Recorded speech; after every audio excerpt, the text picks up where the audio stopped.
पहला है y equal to x की power n। y equal to x की पावर n का जो औकलन होता है, यहाँ देखिए सामने दिया हुआ है dy over d x equal to n x की पावर n माइनस वन। इसको आप लोग डायरेक्टली याद कर लीजिए। उसके बाद स्टेप बाय स्टेप हम लोग क्वेश्चन करते जाएंगे, ये फार्मूला ऑटोमेटिक आपके माइंड में बैठ जाएगा। अब देखिए ये कैसे आया, यहाँ ध्यान दीजिएगा। अगर y इक्वल टू एक्स की पावर n, x की पावर n के रूप में अगर क्वेश्चन हो तो जो पावर में होता है वो x के पहले इंटू में लिख जाता है और माइनस वन घट जाता है। यहाँ पे देखिए y इक्वल टू एक्स की पावर n किसके सापेक्ष औकलन हो रहा है, x के सापेक्ष औकलन हो रहा है। किसके सापेक्ष दोस्तों, x के सापेक्ष। तो यहाँ देखिए dy over d x equal to n x की power n minus one. Clear है। अब देखिए हमारा दूसरा है y equal to log x, y equal to log x. यानी कि जब भी इस प्रकार के हमारा जो है क्वेश्चन दिखे तो इसका जो औकलन होता है dy over d x equal to one upon x, dy over d x equal to one upon x. Clear है। अभी मैं आप लोगों को बार बार बता रहा हूँ कि मैं केवल फार्मूला आपको याद करवा रहा हूँ कि आपको डायरेक्टली इसको याद करना है। उसके बाद हर फार्मूले का हम लोग डेरिवेशन करेंगे, यानी कि उसका प्रूफ सीखेंगे कि कैसे क्या आता है। लेकिन इन सभी फार्मूलों को आपको डायरेक्टली याद करना है, अपने माइंड में रखना है। यहाँ देखिए हमारा थर्ड है y इक्वल टू सी। सी हमारा क्या है, अचर है। यानी कि अगर कांस्टेंट वैल्यू दिखे तो उसका औकलन हमेशा जीरो होता है। यहाँ देखिए क्या दिया है, d y over d x equal to zero. क्यों? क्योंकि देखिए x के सापेक्ष औकलन करना है तो यहाँ पे x तो है नहीं, इसलिए हमारा क्या हुआ, कांस्टेंट वैल्यू है। तो y equal to constant value का औकलन क्या हो जाएगा दोस्तों, जीरो। D y over d x equal to zero. Clear है। अब यहाँ पे देखिए हमारा चौथा है y equal to log x, y equal to log x base a। यहाँ पे देखिए x बेस e था, यहाँ पे क्या है a। यानी कि जब भी बेस में a हो और ऊपर वाले में देखिए जब बेस में e हो तो वन अपॉन एक्स होता है, और जब बेस में a हो तो उसका होता है दोस्तों औकलन dy over d x equal to one upon x. क्या होगा दोस्तों, वन अपॉन एक्स। हमारा पांचवा y इक्वल टू a की पावर x, यानी कि आइडेंटिटी, यानी कि जहाँ x वहाँ पे आधार हमारा अचर हो और पावर हमारा क्या हो। मैंने क्या बताया, तो y को जो हम x के सापेक्ष औकलन करेंगे तो इसके सामने दिया हुआ है log x dy over d x पढ़ सकते हैं। इस y को हम log a बेस पर a की पावर x है, फिर इसका जो औकलन होगा dy over d x equal to one upon x log e base a। कहने का मतलब log, अब यहाँ देखिए ये जो a है यहाँ पे लिखा जाएगा और बेस में क्या हो जाएगा, आइडेंटिटी, यानी कि e। y equal to a की पावर x का औकलन क्या हो जाएगा दोस्तों, dy over d x equal to a की power x log e base a। Clear है। नेक्स्ट है यहाँ देखिए हमारा छठवां है y इक्वल टू e की पावर x। यानी कि जब भी e की पावर x, यानी कि आधार e हो और पावर में x हो तो उसको हम एक्सपोनेंशियल बोलते हैं। यानी कि y इक्वल टू e की पावर में अगर चर राशि हो तो उसका औकलन सेम वही होता है। यानी कि यहाँ पे देखिए dy और dx इक्वल टू e की पावर x। यानी कि अगर यहाँ पे आ जाए कि e की पावर 2x बराबर क्या हो जाएगा, तो e की पावर 2x, फिर 2x का औकलन क्या हो जाएगा, 2। ये हम लोग आगे एक्सरसाइज में स्टेप बाय स्टेप सीखेंगे।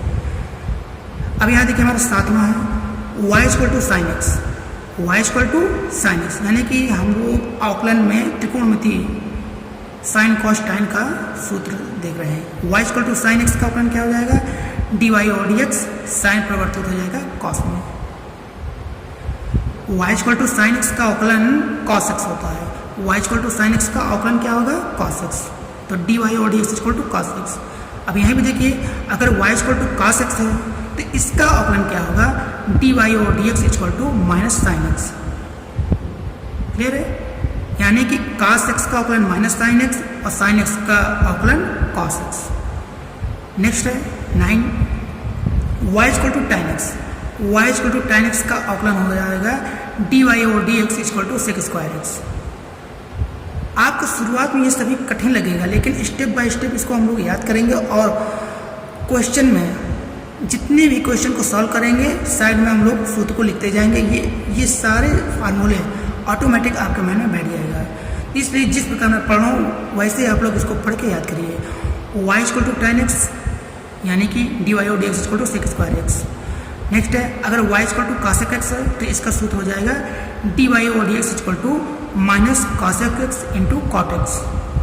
नेक्स्ट है y equal to sec x, y equal to sec x, तो इसका अवकलन हो जाएगा dy और dx equal to sec x into tan x. यानी सेक एक्स का अवकलन क्या हो जाएगा, sec x into tan x. Cosec x का क्या हो जाएगा, minus cosec x into cot x. Clear है। नेक्स्ट है y equal to cot x, y equal to cot x, तो इसका जो अवकलन हो जाएगा dy और dx equal to minus cosec square x. Clear है। यहाँ नेक्स्ट है हमारा y equal to sine inverse x, यानी कि इनवर्स में अवकलन अगर पूछे वो भी किसमें, साइन में, तो y equal to sine inverse x का अवकलन हो जाएगा dy over dx equal to 1/√1 minus x square. y equal to sine inverse x का अवकलन dy over dx equal to 1/√1 minus x square. Next है y equal to cos inverse x. जब y equal to cos में हो और उसका अवकलन पूछे तो ये होगा dy और dx इक्वल टू माइनस और बाकी सेम दिखेगा 1/√1 माइनस एक्स स्क्वायर।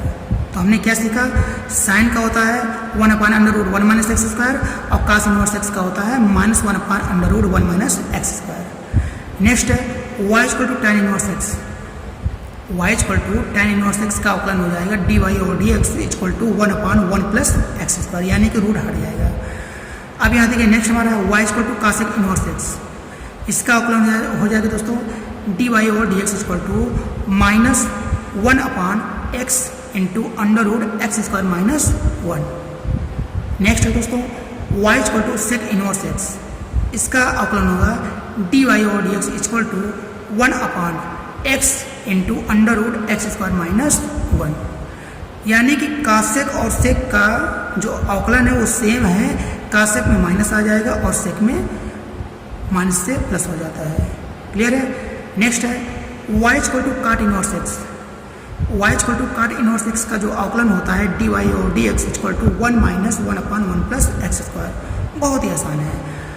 अब देखिए, अब हम लोग यहाँ पे सीखेंगे यदि दो फलन हो, कितने फलन हो दोस्तों, दो, y दो फलन का गुणनफल हो तब dy और dx, यानी यहाँ पे ध्यान दीजिए अगर y इक्वल टू में दो फलन है, यहाँ पे देखिए ये सब सिंगल फलन है, अगर दो हो तो उसका जो सूत्र होता है वो होता है dy और dx इक्वल टू प्रथम फलन गुणित dy और dx द्वितीय फलन प्लस द्वितीय फलन गुणित dy और dx प्रथम फलन। या इसको हम इस प्रकार भी कह सकते हैं y दो फलनों का गुणनखंड हो तब dy और dx बराबर होता है पहला गुणे दूसरे का अवकलन प्लस दूसरा गुणे पहले का अवकलन। क्लियर है।